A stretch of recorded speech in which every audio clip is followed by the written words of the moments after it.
जी students, आज हम पढ़ेंगे जी स्टैटिस्टिक्स। स्टैटिस्टिक्स की सबसे पहले डेफिनेशन क्लियर कर लेते हैं कि इसकी डेफिनेशन क्या है जी।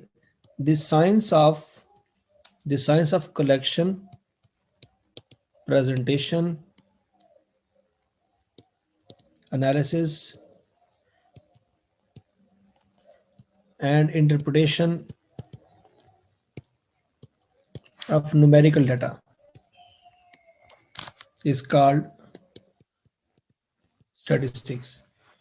ठीक है जी, ये डेफिनेशन है जी स्टैटिस्टिक्स की कि भाई इसमें सबसे पहला काम होता है कलेक्शन, दूसरा काम होता है एनालिसिस, तीसरा काम होता है इंटरप्रिटेशन, चौथा काम होता है प्रेजेंटेशन। ये इस तरह से है, बट डेफिनेशन में जो सीक्वेंस है वो कुछ और है, लेकिन कलेक्शन पहले होती है, बाद में एनालिसिस होता है, फिर इंटरप्रिटेशन और फिर प्रेजेंटेशन होती है डाटा की।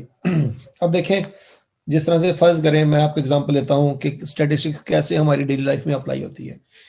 आपके पास फीडबैक फॉर्म आता है कॉलेज की तरफ से, ये फिल करें। आप उस फॉर्म को क्या करते हैं जी, फिल करते हैं। जब आप वो फॉर्म फिल करते हैं और कॉलेज वालों को रिटर्न कर देते हैं, तो बेसिकली उस वक्त कॉलेज वाले आपसे डाटा कलेक्ट कर रहे होते हैं। वो पहली स्टेज होती है स्टैटिस्टिक्स की। जब आप फीडबैक फॉर्म फिल करके कॉलेज वालों को वापस कर देते हैं, तो उस वक्त कलेक्शन ऑफ डाटा की पहली स्टेज हो जाती है कंप्लीट, डाटा कलेक्ट हो जाता है। फिर वो जो डाटा आपने दिया होता है, उनमें सिमिलर रिस्पॉन्सेज को वो एक जगह पे, और दूसरे रिस्पॉन्सेज को दूसरी जगह पे, तीसरे रिस्पॉन्सेज को तीसरी जगह पे अलहदा अलहदा वो क्लासीफाई कर देते हैं। क्लासेस बना लेते हैं जी। किन बच्चों ने कहा गुड, किन बच्चों ने कहा एवरेज, किन बच्चों ने कहा बैड। तो वो 3 कैटेगरी या 4 कैटेगरी बना रहते हैं। तमाम फॉर्म जो गुड वाले हैं एक जगह पे, तमाम एवरेज वाले एक जगह पे, तमाम बैड वाले एक जगह पे, वो फॉर्म इकट्ठे कर देते हैं।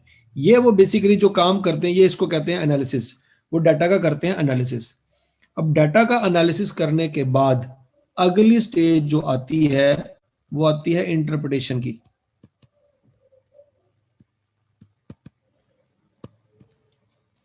इंटरप्रिटेशन की स्टेज क्या होती है कि फर्ज करिए 100 फॉर्म थे। 100 फॉर्म में से जनाब 70 फॉर्म जो थे ना वो गुड वाले थे, 25 फॉर्म जो थे एवरेज वाले थे, और 5 फॉर्म जो थे वो बैड वाले थे। तो वो देख लेते हैं कि ओवरऑल गुड रिस्पॉन्स कितने परसेंट बच्चों का है, 70% का। एवरेज रिस्पॉन्स कितने परसेंट बच्चों का है, 25% बच्चों का। और बैड रिस्पॉन्स कितने परसेंट बच्चों का है, 5% बच्चों का है। तो वो कहते हैं ओवरऑल जो है हमारी जो परफॉर्मेंस है वो गुड है। मेजॉरिटी बच्चों ने गुड पे टिक किया है। तो लिहाजा ओवरऑल हमें जो समझ आ रही है इस क्लास के बारे में, वो जो इंटरप्रिटेशन है वो ये समझ आ रही है कि क्लास का ओवरऑल जो रिस्पॉन्स है वो गुड है। ठीक हो गया जी। तो ये आपने जो नतीजा अखज किया है, ये बेसिकली क्या है, न्यूमेरिकल रिजल्ट जो आया है उसकी इंटरप्रिटेशन है। ठीक है जी। फिर इसकी बेस पे आपने क्या करना है, उस फीडबैक फॉर्म की एक रिपोर्ट क्रिएट करनी है।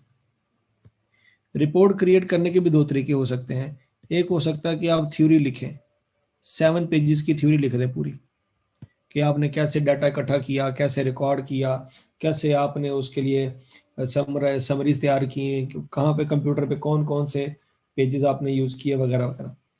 तो दूसरा ये है कि आप ग्राफ बना लें हाफ पेज का। हाफ पेज का ग्राफ बना लें। हाफ पेज का ग्राफ किस तरह से, कि भाई बताएं जी गुड रिस्पॉन्स देने वाले बच्चों की ये ब्लॉक है, जो एवरेज रिस्पॉन्स देने वाले बच्चे हैं उनका ये ब्लॉक है, और जो बैड रिस्पॉन्स देने वाले बच्चे हैं उनका ये ब्लॉक है। तो मुझे अगर आपने रिपोर्ट बनानी हो तो ज्यादा इफेक्टिव रिपोर्ट 7 पेजेस की थ्योरी है या हाफ पेज, इन दोनों में से कौन बेहतर तरीका है इसको करने का। व्हाट्सएप पे अप्लाई करें, शाबाश, व्हाट्सएप ग्रुप पे रिप्लाई करें, वेरी गुड, शाबाश। तो इसका मतलब यह है कि ग्राफ वाला जो है रिस्पॉन्स ओवरऑल ज्यादा बेटर है। ठीक हो गया जी। तो ग्राफ वाला रिपोर्ट जो है वो ज्यादा बेहतर है। ग्रुप नहीं बना हुआ? एक मिनट है जी, मैं ग्रुप का पता करवाता हूं आपका। चलिए ठीक है, ग्रुप आपका बन जाएगा, आप परेशान ना हो, ग्रुप अभी आपका बन जाएगा। अच्छा रिबरल, तो ये याद रखिएगा कि आपको पॉइंट दोबारा सुन लें कि आपको एक फीडबैक फॉर्म मिला, वो आपने फिल करके वापस किया। तो वो जब आपने वापस किया तो वो आपकी कलेक्शन की पहली स्टेज हो गई। उस कलेक्शन की स्टेज का आपने किया एनालिसिस। तो जब एनालिसिस इस तरह से किया कि सेम कैटेगरी वाले फॉर्म एक जगह पर रखे, वो आपका एनालिसिस हो गया। फिर उसका आपने रिजल्ट निकाला, उस रिजल्ट की किया आपने इंटरप्रिटेशन। इंटरप्रिटेशन करने के बाद आपने बनानी है रिपोर्ट। रिपोर्ट जब आप बनाएंगे तो बेसिकली आप प्रेजेंटेशन के ऊपर काम कर रहे हैं। आपने बनाई रिपोर्ट, और रिपोर्ट बनाई, दो तरह से रिपोर्ट बन सकती है, एक है थ्योरी और एक है ग्राफ। तो थ्योरी वाली प्रेजेंटेशन जो है ना इफेक्टिव नहीं है, ग्राफ वाली प्रेजेंटेशन इफेक्टिव है। कैसे? ग्राफ आपके दो पर्सन्स के दरमियान, मिस्टर ए और मिस्टर बी के दरमियान जो लैंग्वेज बैरियर है, वो लैंग्वेज बैरियर खत्म कर देता है ग्राफ। ठीक है जी। वो बैकग्राउंड नॉइज जो है, अगर आप बिजनेस कम्युनिकेशन पढ़ रहे हैं तो बैकग्राउंड नॉइज जो है उसको भी वो खत्म कर देता है। मतलब एक मिस्टर ए है, वो पंजाबी स्पीकिंग है, और मिस्टर बी जो है वो जापानीज बोलता है। इनके दरमियान आपस में लैंग्वेज इनको समझ नहीं आ रही एक दूसरे की कि वो क्या कह रहे हैं, लेकिन इन दोनों को ग्राफ की समझ आ जाएगी। इन दोनों को ये बात समझ आ रही है, ये वाली बार बड़ी है, ये वाली छोटी है, ये सबसे छोटी है। तो वो अगर एक दूसरे से पूछ लें कि इसका मतलब क्या है, तो ये डायग्राम तो उनको समझ आ गई है, बस उसके नीचे ये क्या लाइन लिखी है सिर्फ ये क्लियर करना बाकी है, बाकी सारी बातें समझ आ जाएंगी। ओवरऑल इन दोनों को ये बात समझ आ जाएगी कि इस ग्राफ का मतलब क्या है। लेकिन ये 7 पेजेस की थ्योरी इन दोनों में से किसी को समझ नहीं आएगी अगर थ्योरी इंग्लिश में लिखी हुई है। तो ये ग्राफ इंग्लिश में हो, पंजाबी में हो या जापानीज में हो, जिस मर्जी लैंग्वेज में हो, ये ग्राफ हर तरह के बंदे को समझ आ रहेगा। तो ग्राफ बेसिकली लैंग्वेज बैरियर को खत्म कर देता है, बैकग्राउंड नॉइस को खत्म हो जाता है, और जो भी आपके एजुकेशनल डिफरेंसेस जो होते हैं आपके, वो सारे के सारे खत्म हो जाते हैं। ठीक है जी।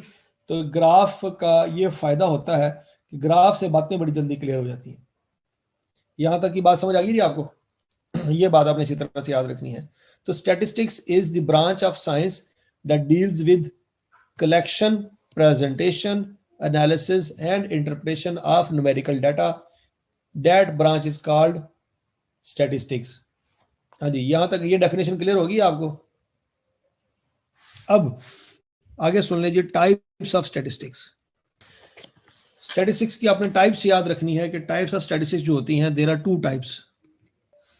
Number 1 is descriptive statistics, and number 2 is inferential. Descriptive statistics वो स्टैटिस्टिक्स होती है, the type of statistics that is used to describe the numerical properties of data. ठीक है जी। The type of statistics that is used to describe the numerical properties of data is called descriptive statistics. The numerical properties of data. ठीक है जी। Descriptive statistics वो होती है जो data की numerical properties को डिस्क्राइब करने के लिए यूज होती है। That is descriptive statistics. इसका मतलब क्या है? इसका आसान सा मतलब ये है कि एक मिरर होता है, मिरर के सामने जो फेस आप रखेंगे ना, वो मिरर उसी फेस को रिफ्लेक्ट कर देगा, सेम टू सेम फेस। जो मिरर के सामने होगा वो वही आपको मिरर में वो दिखा देगा। क्या मिरर अपनी तरफ से कोई वैल्यू ऐड करता है? बताएं, क्या मिरर अपनी तरफ से जो रियलिटी में जो फेस होता है, क्या उस फेस में वो अपनी तरफ से कोई वैल्यू ऐड करता है? नहीं।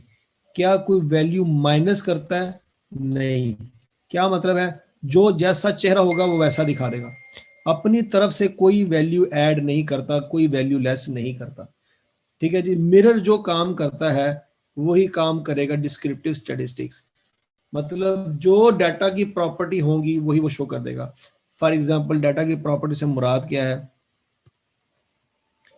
आपको डाटा दिया गया, डाटा की मिनिमम वैल्यू निकाल के दे देगा आपको, एक डाटा उसकी मिनिमम वैल्यू है जी 10, डाटा की मैक्सिमम वैल्यू बता देगा आपको, मैक्सिमम वैल्यू है जी 100, डाटा की आपको वो बता देगा जी नंबर ऑफ वैल्यूज कितनी है,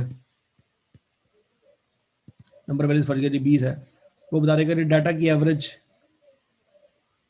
डाटा की एवरेज है जी फर्ज करिए जी 25 है, ठीक है जी। डाटा में हाईएस्ट वैल्यू कौन सी है, या डाटा में मोस्ट फ्रीक्वेंट वैल्यू कौन सी है, सबसे ज्यादा दफा रेपिटेशन किस वैल्यू की आई है, वो आई है जी 28 की, वगैरह वगैरह। ये काम किसका है, ये डिस्क्रिप्टिव स्टैटिस्टिक्स का है। डिस्क्रिप्टिव स्टैटिस्टिक्स क्या करती है, डाटा की जो जो प्रॉपर्टीज आपको चाहिए होती हैं वो कैलकुलेट करके दे देती है, वो अपनी तरफ से डाटा में कोई वैल्यू ऐड नहीं करती, वो अपनी तरफ से डाटा में कोई वैल्यू माइनस नहीं करती। ये है जी डिस्क्रिप्टिव स्टैटिस्टिक्स। आपकी बुक में चैप्टर नंबर 11, 12, 13 और 14, ये सारे के सारे चैप्टर जो हैं ये पहली ब्रांच के ऊपर है। स्टैटिस्टिक्स की पहली जो ब्रांच है डिस्क्रिप्टिव स्टैटिस्टिक्स, ये उसकी बेस पे है।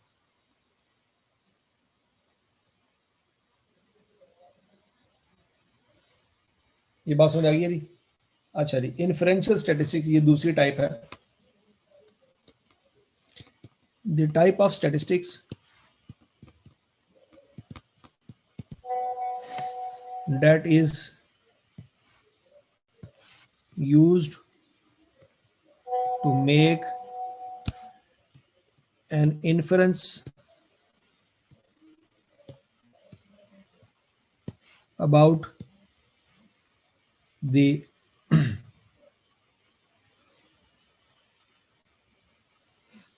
data.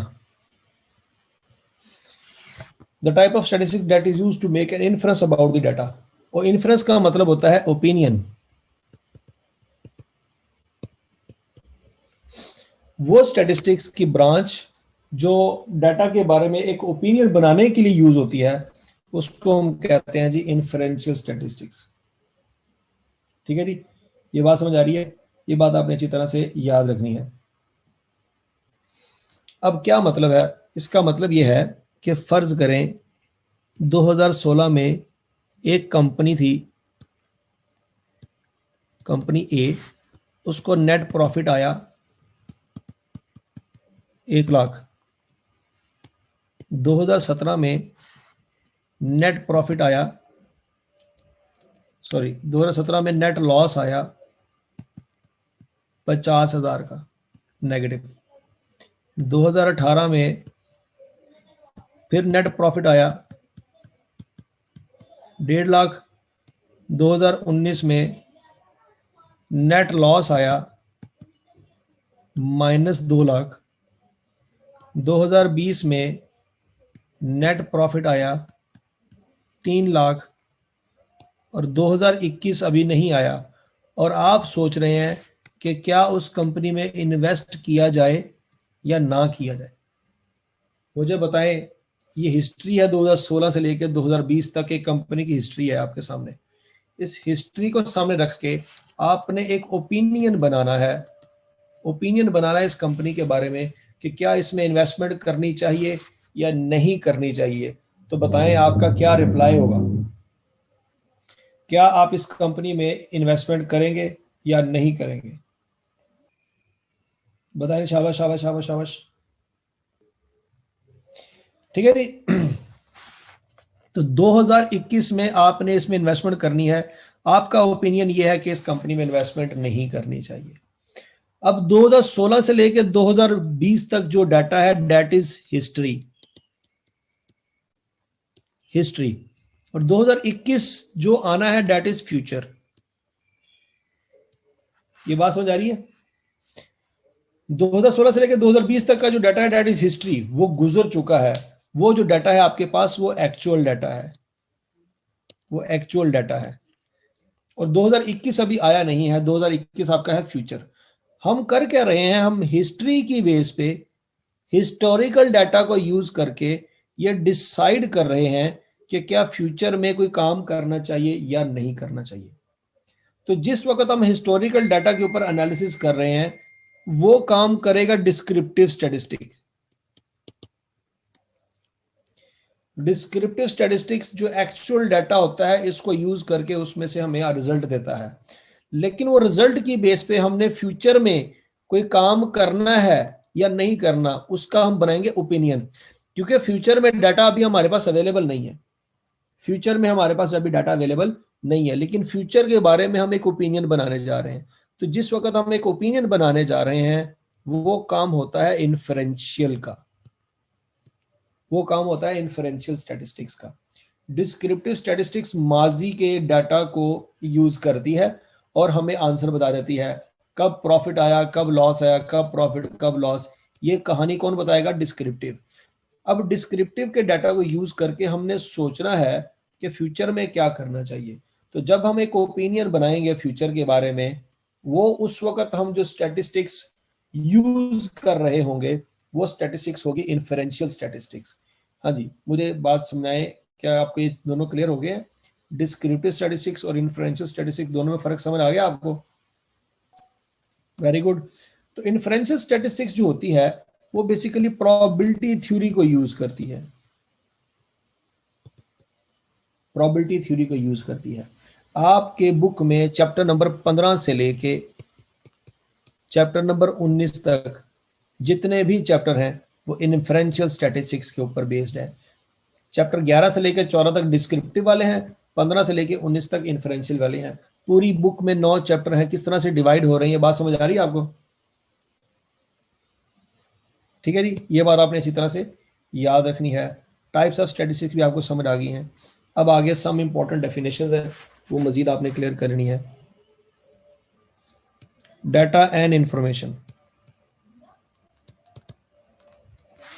डाटा कहते हैं जी रॉ फैक्ट्स एंड फिगर्स को। ठीक है जी, आपने रॉ फैक्ट्स एंड फिगर्स इकट्ठे किए, उसका नाम है डाटा।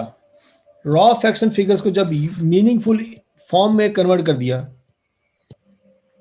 जब आपने रॉ फैक्ट्स एंड फिगर्स को एक मीनिंगफुल फॉर्म में कन्वर्ट कर दिया तो वो बन जाएगी information. Data becomes information when it is converted into meaningful form.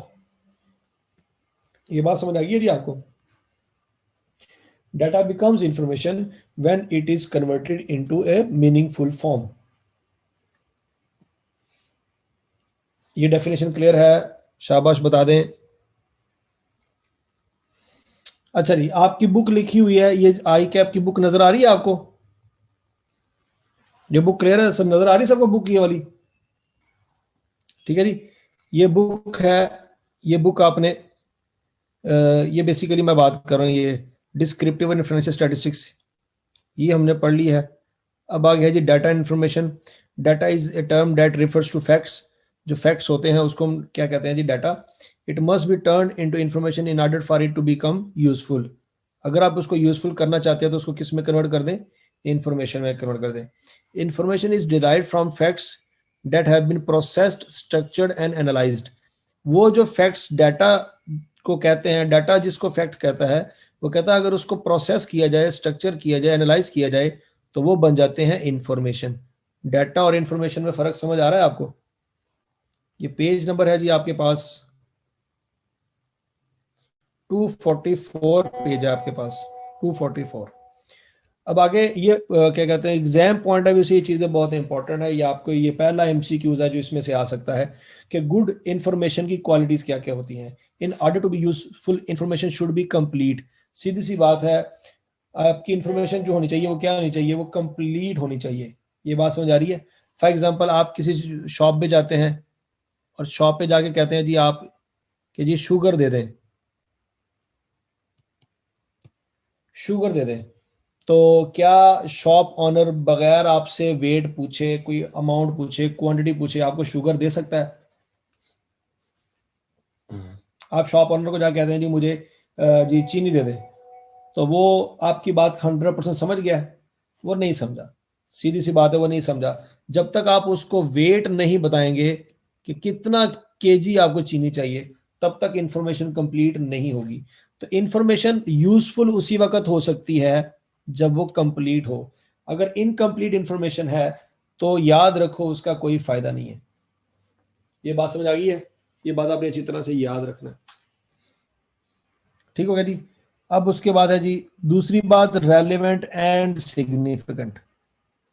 Information relevant होनी चाहिए और सिग्निफिकेंट होनी चाहिए। फॉर एग्जांपल, आपने दिया एफएससी का रिजल्ट, पेपर दिया, एफएससी के पेपर दिए और रिजल्ट आ रहा है, फर्ज करें जी रिजल्ट आ रहा है एमबीबीएस वाले बच्चों का, तो आपके लिए वो रिजल्ट शीट, जो एमबीबीएस के बच्चों की रिजल्ट शीट आ रही है, क्या वो आपके लिए रेलिवेंट है? ठीक है जी, वो इररेलेवेंट है। अगर आपने एफएससी के पेपर दिए हैं तो आपको हार्ट अटैक आने का खतरा उसी वक्त होगा जब एफएससी का रिजल्ट आएगा। ठीक है जी, एफएससी का रिजल्ट जिस दिन आना है उससे एक दिन पहले आपको नींद नहीं आएगी। तो पॉइंट ये है कि वो रेलिवेंट इंफॉर्मेशन होगी तो उसकी बेसिस पे आपकी जो दिल की धड़कनें हैं ऊपर नीचे हो सकती हैं। एमबीबीएस वालों का रिजल्ट आ रहा है तो उससे आपको एक सेकंड के लिए भी कोई फर्क नहीं पड़ेगा। फर्ज करें आपके बड़ा भाई या बड़ी बहन का एमबीबीएस का रिजल्ट है तो आपको कोई टेंशन नहीं है, आप गाने लगा के सुन रहे हैं चुप करके, वो बेचारा मसले पे बैठा हुआ है लेकिन आपको कोई टेंशन नहीं है कि वो क्या हो रहा है क्या नहीं, आप अपने गाने लगा के बैठे हुए हैं। ठीक है जी, क्यों? क्योंकि वो इररेलेवेंट है, आपके लिए इररेलेवेंट है। ठीक हो गया जी, वो आपके लिए क्या है? इररेलेवेंट है। तो आपके लिए रेलिवेंट क्या चीज है? That is information. तो गुड इंफॉर्मेशन वो चीज है जिस का आपके साथ कोई ना कोई रेलेवेंस होनी चाहिए। अगर वो रेलेवेंस नहीं है तो वो गुड इंफॉर्मेशन नहीं है। यहां तक की बात समझ आ गई है जी? अगला पॉइंट, टाइमली होनी चाहिए। मतलब एफएससी का रिजल्ट दिया, एफएससी के पेपर दिए, 2 महीने बाद रिजल्ट आएगा तो टेंशन होगी, लेकिन अगर पता लगे जी 20 साल बाद रिजल्ट आना है तो कोई टेंशन होगी?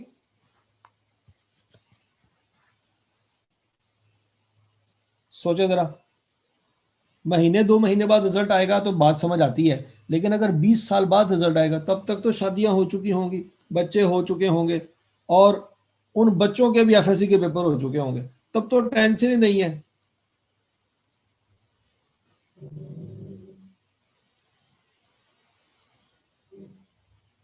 ठीक है जी, तो अगर इंफॉर्मेशन टाइमली नहीं है तो इसका कोई फायदा नहीं है, जो मर्जी हो जाए। हमें उस वक्त पता लगे कि एफएससी का रिजल्ट 20 साल बाद आना है तो हमें तो ये भी टेंशन नहीं होगी कि पप्पा से मार पड़ेगी और मम्मा जूते मारेगी, कोई टेंशन नहीं होगी। पेपर में जो मर्जी लिख के आए, हमें कौन सा किसी चीज का डर है जब पता लग जाएगा कि 20 साल बाद रिजल्ट आना है। ये बात समझ आ रही है आपको? आगे है जी, एज डिटेल्ड एज रिक्वायर्ड। वो इंफॉर्मेशन अच्छी है जो एज डिटेल्ड एज रिक्वायर्ड हो। फॉर एग्जाम्पल, इसका मतलब क्या है? एफएससी के पेपर दिए, अब अगर आपको बता दे कि टोटल नंबर आपके 1100 में से आपने लिए हैं 800 नंबर, तो क्या आप इस 800 नंबर टोटल आपको पता लगे जी 800 नंबर आपके आए हैं, तो आपके लिए इंफॉर्मेशन काफी है या मजीद डिटेल में जाना चाहेंगे? क्या आपके लिए इंफॉर्मेशन काफी है?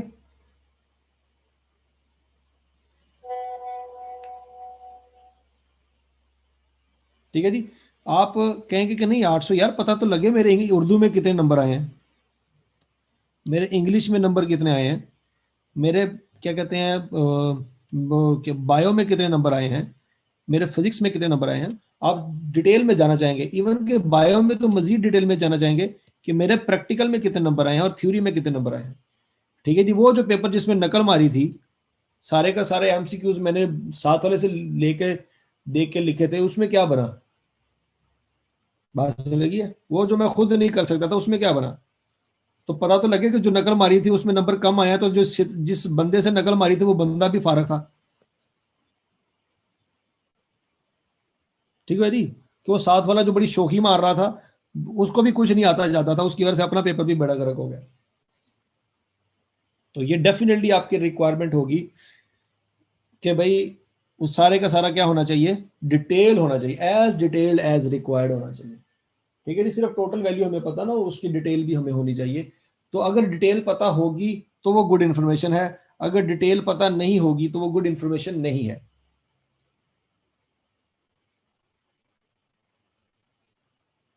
अच्छा जी, अब अगर नेक्स्ट पॉइंट है ये जी, अंडरस्टैंडेबल। अंडरस्टैंडेबल ये है कि आपने एफएससी के पेपर दिए पाकिस्तान में और रिजल्ट आ गया जापानीज वेबसाइट पे। ठीक है जी, जापानीज वेबसाइट पे रिजल्ट लीक हो गया, अब वहां पे चों जहां चाहिए चों वो कर रहे हैं लोग, पता चल नहीं रहा वो क्या कह रहे हैं क्या नहीं कह रहे, तो आपको उसका कोई फायदा है?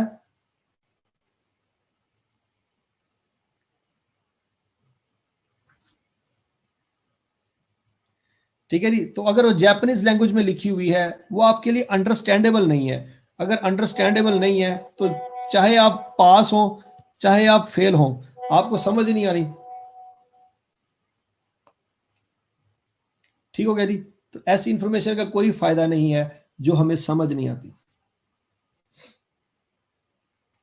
अच्छा, नेक्स्ट क्या है जी, communicated via an appropriate channel to the right person. अब सिंपल सी बात यह है कि आपको जो कम्युनिकेशन होनी चाहिए वो कैसे होनी चाहिए, वो डेफिनेटली आपके नाम पे लेटर आना चाहिए। ठीक हो गया, और सिर्फ आपको ही मिलना चाहिए, आपके पप्पा को नहीं मिलना चाहिए। पप्पा को मिल गया तो फिर कहीं किसी और तरीके से आपको फीडबैक दिया जाएगा। तो राइट पर्सन के पास इंफॉर्मेशन जानी चाहिए, राइट चैनल के थ्रू जानी चाहिए, और कम्युनिकेशन जो है वो क्लियर होनी चाहिए। अगर आपका रिजल्ट आया है तो आपके हाथ में होना चाहिए, पप्पा के हाथ में नहीं होना चाहिए, क्योंकि अगर पप्पा के हाथ में रिजल्ट होगा ना तो मम्मा के हाथ में बेलना होगा। ठीक है जी, तो ये याद रखना, ये सारी की सारी जो है ना क्वालिटीज ऑफ गुड इंफॉर्मेशन है, ये अपनी अच्छी तरह से याद रखनी है बात। अब ये कैसे, इस पे से सवाल आ सकता है ये क्लियर कर ले। सवाल इसमें कैसे आएगा, सबसे पहला सवाल आपको ये आना है कि भाई बताइए गुड इंफॉर्मेशन कितनी पॉइंट्स है, 1 2 3 4 5 6, आपको अब पहली ऑप्शन में लिखा होगा 4, दूसरी ऑप्शन में लिखा होगा 5, तीसरी ऑप्शन में लिखा होगा 6, और चौथी ऑप्शन में लिखा होगा 7। पहला तो आपको यह आएगा, बताएं जी कि क्वालिटीज ऑफ गुड इंफॉर्मेशन कितनी क्वालिटीज हैं, तो हमारी कितनी क्वालिटीज हैं जी, 1 2 3 4 5 6, 6 क्वालिटीज हैं, तो पहले सी ऑप्शन पर टिक करेंगे। एक ही हो सकता है। दूसरा सवाल ये आ सकता है कि भाई which of the following is not, सवाल आपको कुछ इस तरह से आ सकता है कि which of the following is not the quality of good information. सवाल ये आ सकता है। पहली ऑप्शन होगी जी टाइमली, दूसरी होगी जी कंक्रीटनेस, तीसरी होगी जी कंप्लीटनेस, और डी ऑप्शन होगी जी रेलेवेंस। बताएं जी इनमें से कौन सी ऑप्शन पर टिक करेंगे? बीटा ऑप्शन पर टिक करेंगे। ठीक हो गया जी, तो ये दो सवाल है जो यहां से इस पेज से बन सकते हैं। ये बात आपने अच्छी तरह से याद रखनी है, ये आपकी बुक में लिखा हुआ है, इसको आपने पढ़ लेना है। ठीक है जी, ये क्वालिटीज ऑफ गुड इंफॉर्मेशन ये आपको अच्छी तरह से हिफाज होनी चाहिए।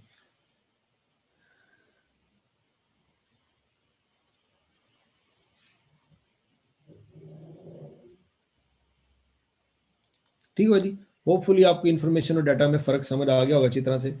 अब आगे चलते हैं जी, अब हम बात करते हैं जी टाइप्स ऑफ डाटा की या इंफॉर्मेशन। डाटा जो होते हैं वो दो कैटेगरीज में पहले डिवाइड होते हैं। पहला है जी रॉ डाटा और ग्रुप डाटा, वो भी मैं आपको बता देता हूँ यहाँ पे।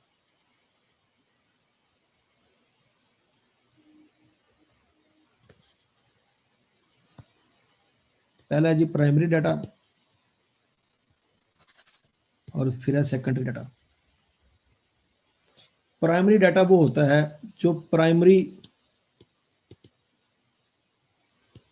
सोर्स से कलेक्ट किए गए, collect from primary source. For example इसको मैं आपको देता हूँ जी, एक जगह है, एक प्लेस है, ठीक है जी, वहां पे मर्डर हो गया।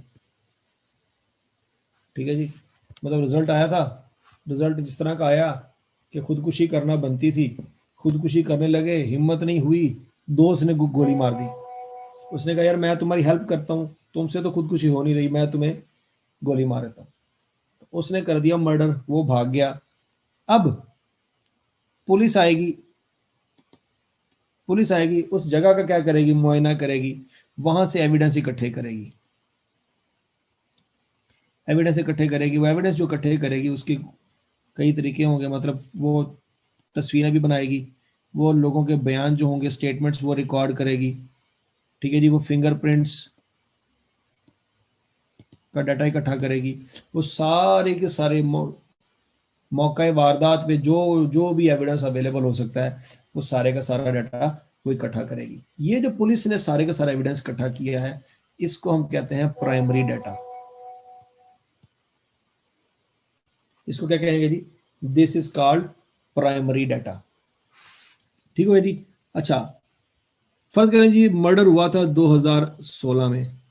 अब 2020 में एक जर्नलिस्ट है, 2020 में एक जर्नलिस्ट है, वो जर्नलिस्ट क्या करता है, वो पुलिस डिपार्टमेंट में जाता है, जिस तरह से आप फिल्मों में देखते हैं कि 10 साल बाद, किसी मर्डर के 10 साल बाद या 15 साल बाद वो केस दोबारा री ओपन हुआ, जर्नलिस्ट पहुंचा, जर्नलिस्ट ने कहा जी मैंने इस केस के ऊपर दोबारा इन्वेस्टिगेशन करनी है।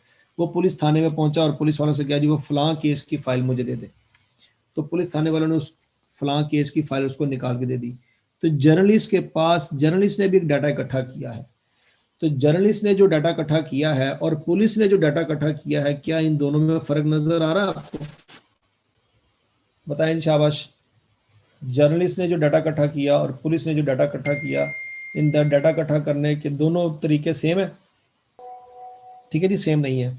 याद रखो, पुलिस ने जब डाटा इकट्ठा किया था ना, तो पुलिस को ज्यादा एफर्ट लगी होगी डाटा को अरेंज करने में। पुलिस ने जब डाटा इकट्ठा किया था तो उसकी कोई शेप नहीं थी, उसकी कोई अरेंजमेंट नहीं थी, हर एक चीज बिखरी हुई एक डिफरेंट ऑर्डर में थी। पुलिस ने उस डाटा को इकट्ठा करके एक फाइल में एक अरेंजमेंट के साथ रखा था। ठीक हो गया। और जर्नलिस्ट जब आया तो वो बनी बनाई फाइल उस जर्नलिस्ट को मिल गई। तो जर्नलिस्ट ने जो डाटा इकट्ठा किया, उस डाटा को कहते हैं सेकेंडरी डाटा। उस डाटा को क्या कहते हैं जी, सेकेंडरी डाटा कहते हैं। ठीक है जी, ये बात अच्छी तरह से याद रखनी है। आज के बाद कोई पूछ ले कि प्राइमरी डाटा और सेकेंडरी डाटा में फर्क क्या है, तो आप बता सकते हैं कि नहीं? ठीक है जी। अब जरा देखते हैं कि आई की बुक में क्या लिखा हुआ है। वो कहता है जी primary and secondary data. Data की दो टाइप्स हैं, एक प्राइमरी है और एक सेकेंडरी है। कहता है प्राइमरी डाटा वो डाटा होता है collected specifically for the investigation in hand. को मर्डर हो गया और पुलिस वाले डाटा इकट्ठा कर रहे हैं, किसी इन्वेस्टिगेशन के ऊपर डाटा इकट्ठा कर रहे हैं, तो that is called primary data. ठीक हो गया।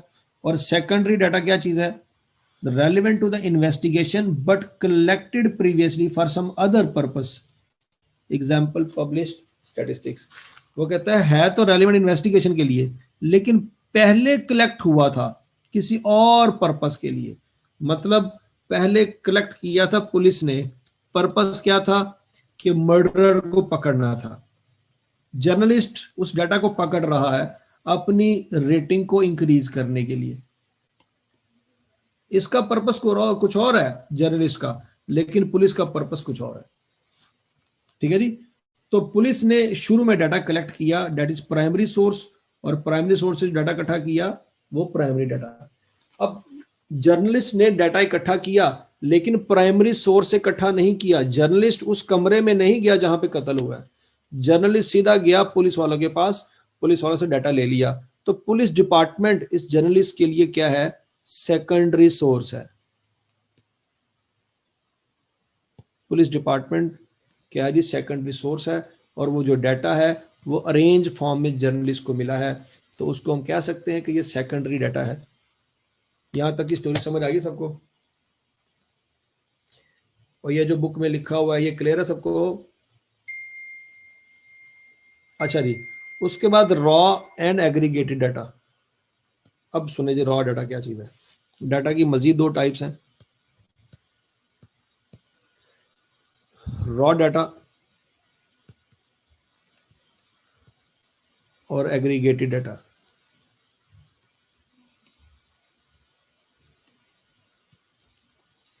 रॉ डाटा वो डाटा होता है जो लार्ज स्केल पे इकट्ठा किया जाए,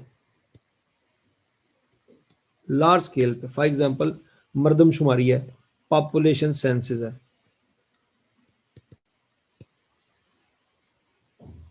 मर्दमशुमारी है, 22 करोड़ लोगों का डाटा इकट्ठा करना है आपने। 22 करोड़ लोगों की मर्दमशुमारी इकट्ठी करनी है कि कौन कौन सी फैमिलीज हैं, उसमें कितने बच्चे हैं, ठीक हो जी, उसमें सोर्स ऑफ इनकम क्या है, आपकी कोई ज़मीन है कि नहीं है, ज़रूरी ज़मीन है कि नहीं है, आप काश्तकार है, बिजनेसमैन है, सैलरीड पर्सन है, गवर्नमेंट की जॉब है, क्या करते हैं क्या नहीं करते, पूरे के पूरे लार्ज स्केल पे जब आपने एक डाटा इकट्ठा किया है उसको कहते हैं रॉ डाटा। ये बहुत बड़े पैमाने पे इकट्ठा हो रहा है। याद रखना, रॉ डाटा और प्राइमरी डाटा में फ़र्क है। प्राइमरी डाटा किसी स्पेसिफिक जगह पे स्पेसिफिक इन्वेस्टिगेशन के लिए डाटा इकट्ठा करना है, और यहाँ पे पूरी की पूरी पॉपुलेशन का डाटा इकट्ठा करना है। ये लार्ज स्केल पे डाटा इकट्ठा होता है। तो रॉ डाटा और प्राइमरी डाटा में फ़र्क समझ आ गया आपको? ये बता दें यहाँ पे, ठीक है जी। तो रॉ डाटा होता है जी result of sampling inquiries or census. Census कहते हैं मर्दमशुमारी को। मर्दमशुमारी को पूरी पॉपुलेशन के लिए कई अरब रुपया लगा के जो डाटा इकट्ठा किया जाता है उसको कहते हैं जी रॉ डाटा, ठीक है जी। प्राइमरी डाटा स्पेसिफिक इन्वेस्टिगेशन के लिए, रॉ डाटा मर्दमशुमारी लार्ज स्केल पे जो डाटा इकट्ठा होता है। Aggregated data after classification and summation, जो रॉ डाटा होता है उसको क्लासिफाई करके समराइज करके जो डाटा बनाया जाता है उसको कहते हैं एग्रीगेटेड डाटा, ठीक है जी। उसको क्या कहा जाता है जी? Aggregated data. Raw data, raw data when classified into different classes, into different groups, or summarized is called aggregated data। उसको क्या कहते हैं जी? Aggregated data. तो आज आपने याद रखना है कि डाटा की दो टाइप्स होती हैं, एक प्राइमरी और सेकेंडरी। प्राइमरी डाटा क्या होता है? एक स्पेसिफिक इन्वेस्टिगेशन के रिजल्ट में जो आप डाटा इकट्ठा करते हो। सेकंड डाटा क्या होता है कि जो प्रीवियसली डाटा किसी और पर्पस के लिए कलेक्ट हुआ था ना, उसको दोबारा आप यूज करते हो। तो प्राइमरी सोर्स भी आपको समझ आ जानी चाहिए, प्राइमरी सोर्स क्या होता है और सेकेंडरी सोर्स क्या होता है। प्राइमरी सोर्स वो कमरा था जहां पे मर्डर हुआ था, सेकेंडरी सोर्स वो पुलिस स्टेशन है जहां पे वो फाइल पड़ी हुई है। इस तरह से डाटा की मजीद दो टाइप्स हो सकती हैं, रॉ डाटा, एग्रीगेटेड डाटा। जब लार्ज स्केल पे पूरी पॉपुलेशन का डाटा इकट्ठा करना है उसको कहते हैं रॉ डाटा। और जब उस रॉ डाटा को आप क्लासीफाई करते हो मुख्तलिफ किस्म के ग्रुपों में, मतलब male, female, children, age person, educated, uneducated वगैरह वगैरह, इस तरह की कैटेगरीज में आप डाटा को क्लासीफाई कर दोगे ना, तो उसको फिर रॉ डाटा नहीं कहते, उसको एग्रीगेटेड डाटा कहते हैं, ठीक है जी। यहाँ तक की स्टोरी सबको समझ आ गई है? ठीक है जी। तो बस आज आपने सिर्फ इतना ही याद रखना है, बाकी इंशाल्लाह हम कल इसको कंटिन्यू करते हैं मजीद। तो कल टाइम पे इंशाल्लाह 1 बजे क्लास शुरू हो जाएगी। आप जो बच्चे बाद में एंटर हुए थे या जिनका वो लिंक का मसला था, वो हम कल इंशाल्लाह टाइमली उसको कवर कर लेंगे। तो बाकी जो मसले मसाइल हैं वो इंशाल्लाह आपने क्या करना है, आज जाके आए आपके पास जो बुक है आई कि आपकी अवेलेबल, उसकी में से आपने ये एक दफ़ा ना चैप्टर नंबर 11 जो है उसके 2 पेजेस आपने इसी तरह से पढ़ लेने जो मैंने आज आपको पढ़ाए हैं। एक पेज नंबर 244 है और एक पेज नंबर 245 है। बाकी इंशाल्लाह कल इसी से हम आगे कंटिन्यू करेंगे। ठीक है जी, थैंक यू जी, अल्लाह हाफिज़।